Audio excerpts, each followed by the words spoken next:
Coming up on E! News Week in Review, Tom's no square, but he's not part of a love triangle either. Just listen. There's a lot of rumors that I had an affair with my assistant, which I didn't. The world's most famous pipes are back and smoking once again. Old statues sometimes a kick in the rear. It's cap and gown day at the University of Seinfeld. And it's bottoms up for Patty Davis in the pages of Playboy. We'll turn the naked eye to these stories and more on E! News Week in Review.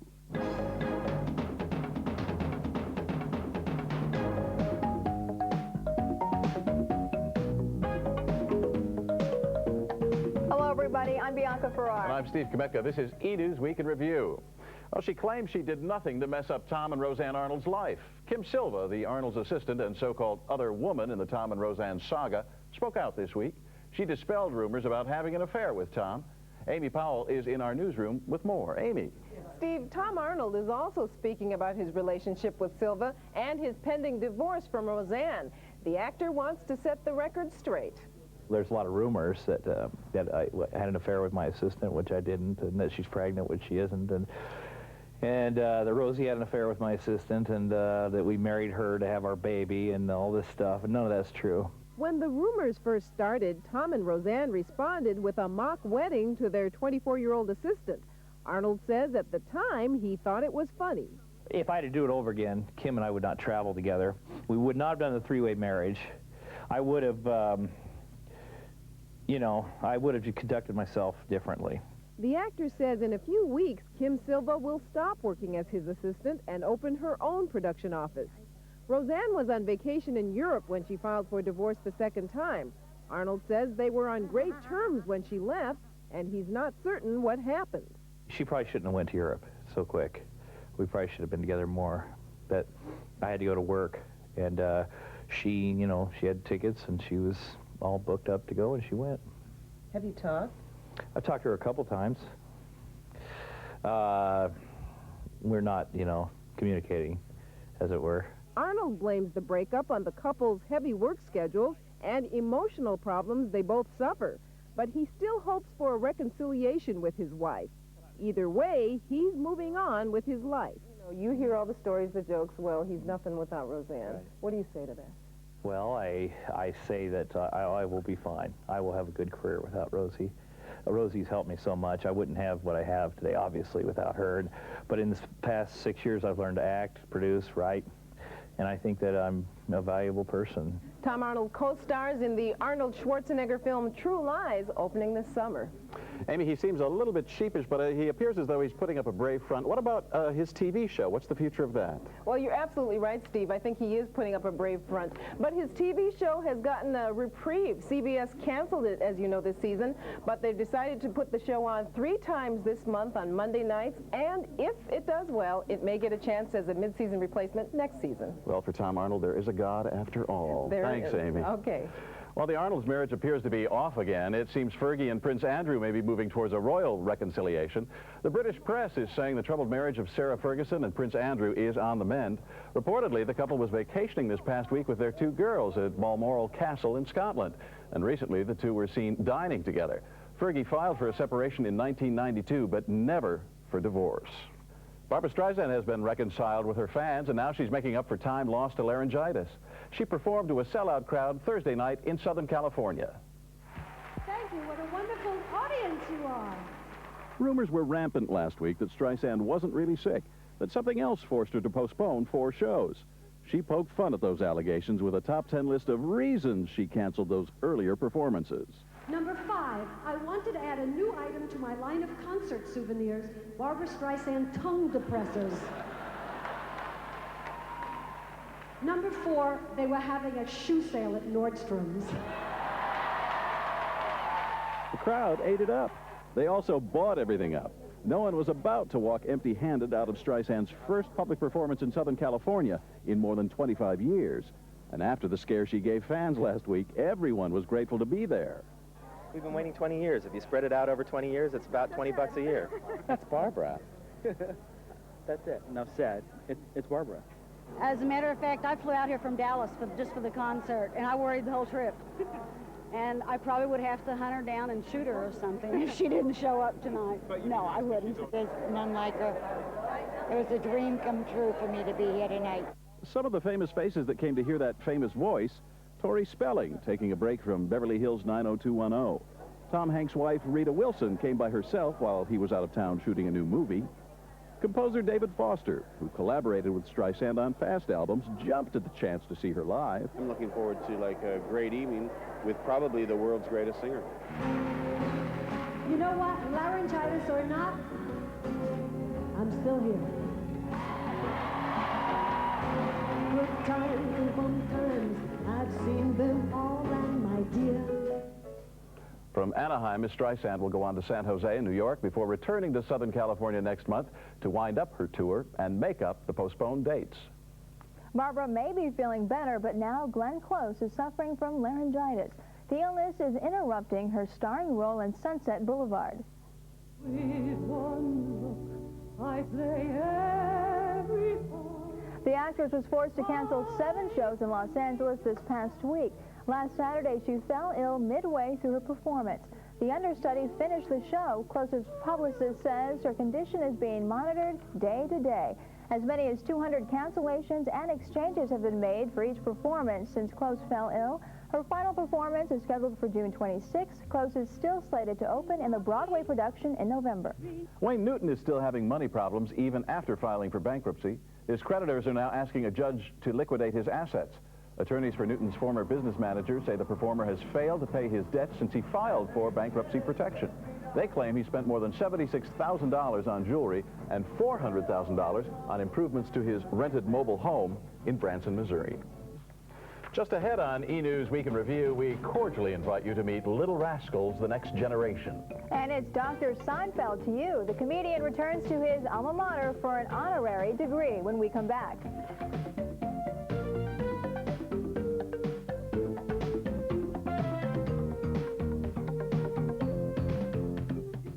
Recognize this girl, these guns, these stripes, this man, then you're ready for old favorites.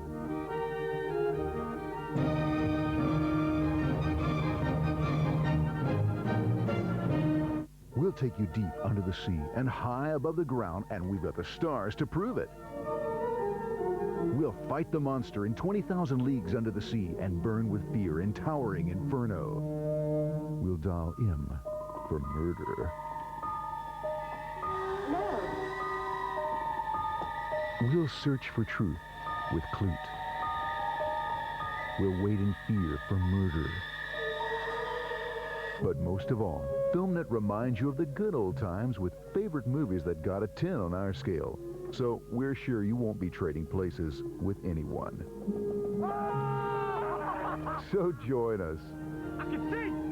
I can see! See old favorites on your favorite channel. Maybe you don't remember me. My name is Benny. Maybe I don't remember the last time I blew my nose either. What, you think you like me? You a punk. Why don't you get lost? Go ahead, snatch your purse. Come on, pick up and walk. Spanky Alfalfa, Buckwheat, and the rest of our gang are up to their old tricks again. Those half-pint merchants of mischief, the Little Rascals, are coming to theaters this summer. The one and only Alfalfa. She'll be coming around the mountain when she comes. The assorted antics of the Little Rascals first appeared in the 1920s in producer Hal Roach's Our Gang series of short films. They were retitled and sold to television in the 1950s. Penelope Spears, who directed Wayne's World and the big screen version of the Beverly Hillbillies, reworks the charm of the old series with new faces. Are you tired? Would you like a cappuccino? Expect to see the Little Rascals playing in theaters August 5th. The original Little Rascals were popular long before some of entertainment's big names began appearing on the sidewalks of Hollywood. The Walk of Fame is a world-famous institution, and Amy Powell tells us how the selection process works. It's a familiar sight. Mobs of adoring fans, hordes of photographers, and then the magic moment. We proudly welcome to the Hollywood Walk of Fame, Miss Sophia Loren. Hey, there you are. Another star immortalized on the Walk of Fame. it's going to be really an unforgettable day for me. Each year, 12 to 20 recipients are selected from 5 categories: motion pictures, television, radio, recording, and live theater. Before a star is bestowed, the following criteria must be met: professional achievement, 5 years or more in show business, contributions to the community, local or the world, and you must agree to attend the dedication ceremony. Johnny Grant, chairman of the Walk of Fame and honorary mayor of Hollywood, is on the committee that screens the applications. I'm glad you said apply, because we don't just sit around in June and say, hey, I think we ought to honor so-and-so. They have to be nominated. I don't care who they are. Besides Grant, the others who vote are not revealed. The only one that's known is me, and the reason for that is so that they aren't badgered all year long like I am. The Walk of Fame was envisioned as a lasting tribute to the stars and people behind the scenes. But some Hollywood preservationists think the honor is being exploited for publicity purposes. How many times does a star seem to show up just when somebody's new record or film comes out or TV show? Not so much saying that people who get in there don't necessarily deserve it, but that rather a lot of people who maybe should be getting in there ahead of them aren't getting it. It seems like everybody who's anybody is here. But if you stroll the entire length of the Walk of Fame, Clint Eastwood, Robert Redford, and the Rolling Stones are just a handful of the names you won't find. A lot of times people roll their eyes and with certain names and say, what has she got a star for? What has she done? And, you know, they're too new. They're too new on the scene. I can understand that some people might think some go in too early, or that it's only for commercialism. Let me ask you one question. Can you tell me anything in Hollywood that isn't commercial? Can you tell me anything in Hollywood that isn't built around hype? There also appear to be inconsistencies in the awarding of stars. Loretta Swit and Jamie Farr from MASH are honored, but no Alan Alda. Here's a star for CBS newsman Mike Wallace. But where's Walter Cronkite or David Brinkley? There are also many in Hollywood who just don't ever play the game of competing against anybody else in their profession. There are a lot of big names not in here that I'd like to see on the Walk of Fame. Getting a star isn't a freebie. It costs $5,000. Most of the time, the fee is picked up by a studio, record company, or another company with which the celebrity is associated. But what if the celebrity doesn't have a sponsor or the money? These people maybe who weren't nominated in the past or who haven't been able to get one for financial or whatever reasons, the chamber should be able to donate a couple of stars towards those people. Anybody who really deserved it found somebody to pay for the cost. And very few of the celebrities pay, very few. We welcome to the Walk of Fame, Arnold Schwarzenegger. It's a very unique honor that the celebrity gets. It's the only one they can share with their fans. If they get an Emmy or an Oscar or a Tony, it goes home to the piano or to the mantelpiece and it sits there. But this one is out here 24 hours a day and the fan can come out, pose with it, you know, things like that. From Los Angeles, I'm Amy Powell for E! News Week in Review. George Lucas, who created the Star Wars trilogy, was honored Thursday night by some of his peers. They gathered at Lucas's alma mater, the University of Southern California. The filmmaker was recognized for his contributions to both movies and education.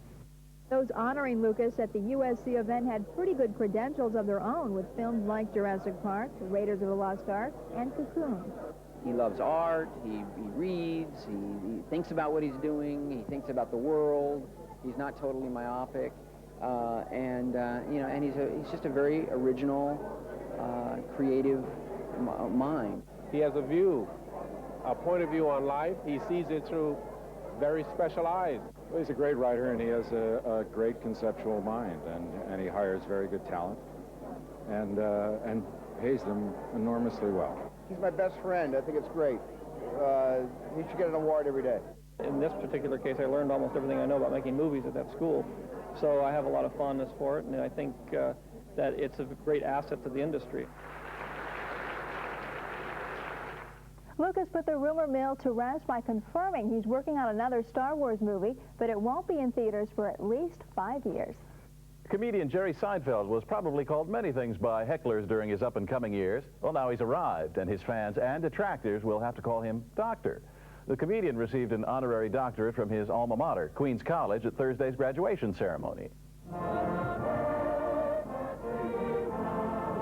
Seinfeld sang along with the graduates, then he took the stage himself. He picked up the honorary diploma and delivered a few carefully chosen remarks. Dr. Greenberg will allow me to pursue an independent study here in stand-up comedy, and I really feel that worked out pretty good. I was very proud to be an alumnus of Queens College, and it's truly a wonderful feeling to know that you were also proud of me. So thank you very much. Nearby, future titans of business and industry sold shirts reading, "Jerry Seinfeld spoke at my graduation, and all I got was this lousy T-shirt." Seinfeld received his bachelor's degree from Queens College in 1976. Next on E! News Week in Review, you wouldn't call this celebrity photographer paparazzi.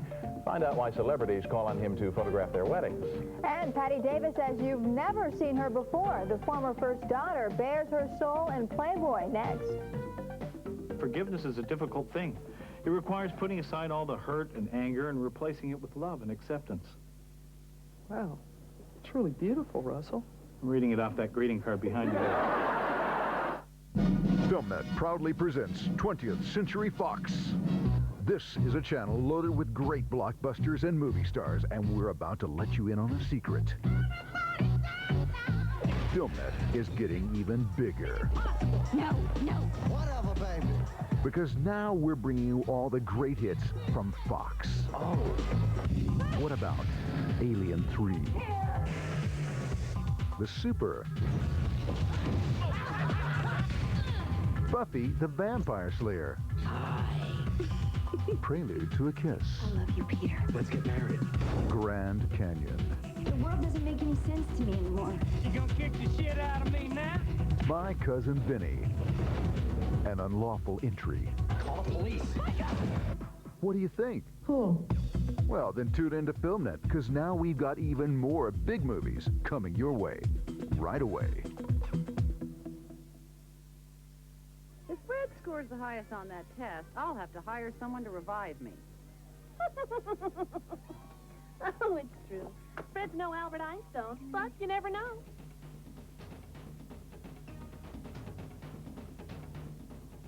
Gene Hackman still has the memories, but the actual schoolhouse used in his movie Hoosiers is gone.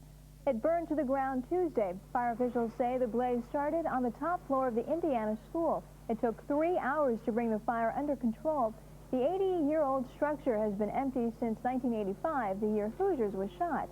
In the film, Hackman plays a basketball coach who takes his team to the state championship. June is here, and with it comes thoughts of weddings. If you're a celebrity, chances are you'll call out one particular person. Greg Agnew discovered why many famous women, including those of the Kennedy family, chose Dennis Reggie to photograph those lasting memories.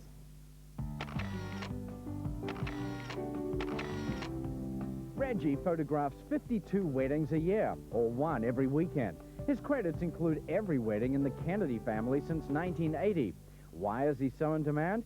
Maybe it's his documentary approach to capturing those once-in-a-lifetime events. I go there hands-off, unobtrusively, from the shadows or sidelines, depending on which vernacular. But I basically go to a wedding to find moments, not to fix them, to capture them. So my style is very journalistic, and the acceptance has been terrific. Inviting Reggie to their wedding has also become a family affair for media mogul Ted Turner. He asked Reggie to photograph the nuptials of both his daughters. Reggie's celebrity client list also includes the weddings of singers James Taylor and Mariah Carey. There were thousands of photographers there. I was on the inside, and of course, my lips are sort of sealed, as is my agreement with all of the brides that I work with. But to say the least, it was a spectacular night in New York, and Mariah was a gorgeous bride, and it was a real fun event. This photographer always keeps a trained eye for a candid shot. During Maria Shriver and Arnold Schwarzenegger's marriage, that moment came while posing the wedding party for another picture. Here I am lining up the bridesmaids, and all of a sudden, the wind comes off of Cape Cod in Hyannisport, blowing the veil in the bridesmaids' faces, and of course the result was this wonderful entanglement of all the bridesmaids trying to get out from underneath the length of this, seems like 20-foot veil and train. It was really a wonderful photograph. Reggie doesn't limit himself to celebrity marriages. No matter who he's shooting, he says he treats each wedding the same. He shares some of his picture-taking tips in the current issue of Elegant Bride magazine. He says the latest fad is to let some of the guests do the work. I see a lot of wedding guests even getting into the act nowadays. You've seen these wonderful single-use cameras that Kodak just introduced this one just recently, which is really terrific. I see these at my weddings all the time now because the guests, not to replace the professional photographer, but to supplement the coverage.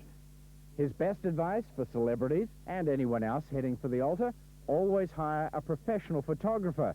Don't trust this day to anyone else. From Los Angeles, I'm Greg Agnew for E! News Week in Review. Reggie is sharing his unique style with other photographers. He's already lectured to more than 10,000 people at seminars across the country. One set of pictures Reggie didn't take are some shots of Patti Davis. The former first daughter is bearing it all in Playboy magazine. Davis says she decided to pose nude in the June issue after reading references to herself as being middle-aged.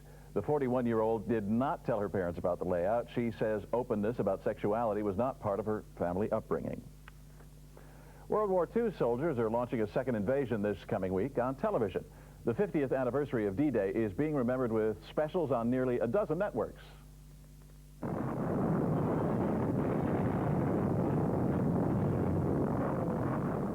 The famous D-Day landing on the shores of Normandy, France, was one of the largest military maneuvers ever, involving more than 1 million soldiers.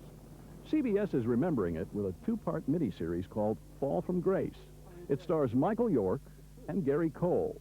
Cole plays an American officer who creates fake planes and tanks to confuse the enemy. That's what you want, isn't it? Somebody to share the crime? But I'm not going to. To me, what it seems to be about is how far do you go, you know, in these situations? What does it take to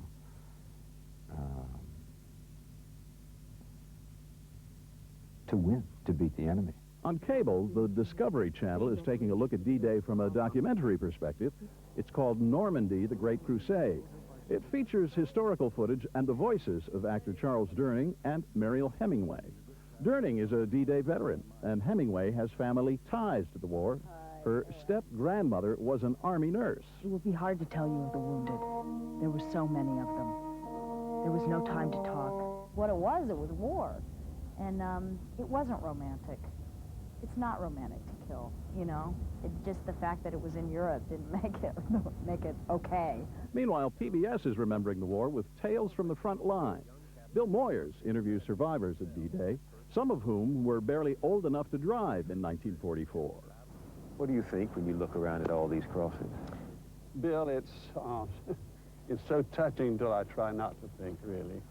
There are also a number of home video releases commemorating D-Day, including one of the best-known war films of all time, The Longest Day. The film cost $10 million when it was made in 1962. At the time, it was the most expensive black and white movie ever made. The Longest Day features the stars of early 60s like John Wayne, Henry Fonda, and Richard Burton. Veteran funny man Red Buttons plays a paratrooper that gets stuck on a church steeple as he tries to land behind enemy lines.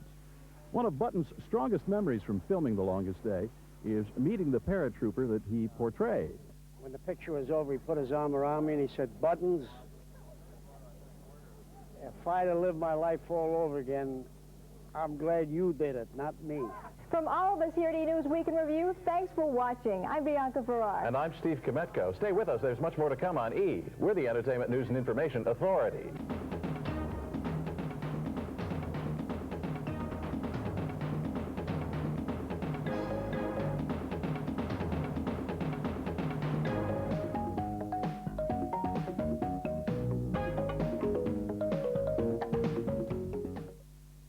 Hi, this is Sigourney Weaver. Thank you for watching FilmNet.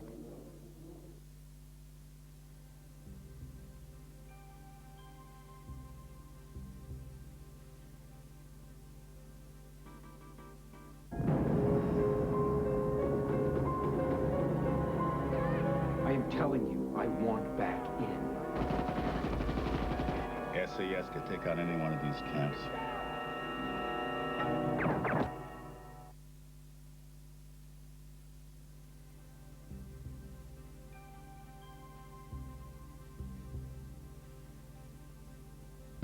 Smashing strikes, direct hits, Am I gonna die? Well, there's only one way to find out. You are warned.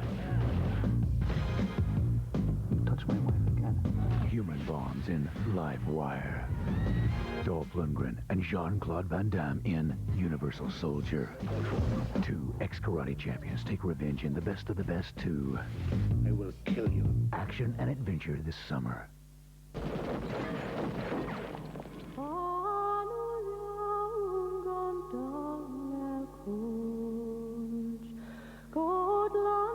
He's never gonna leave us alone.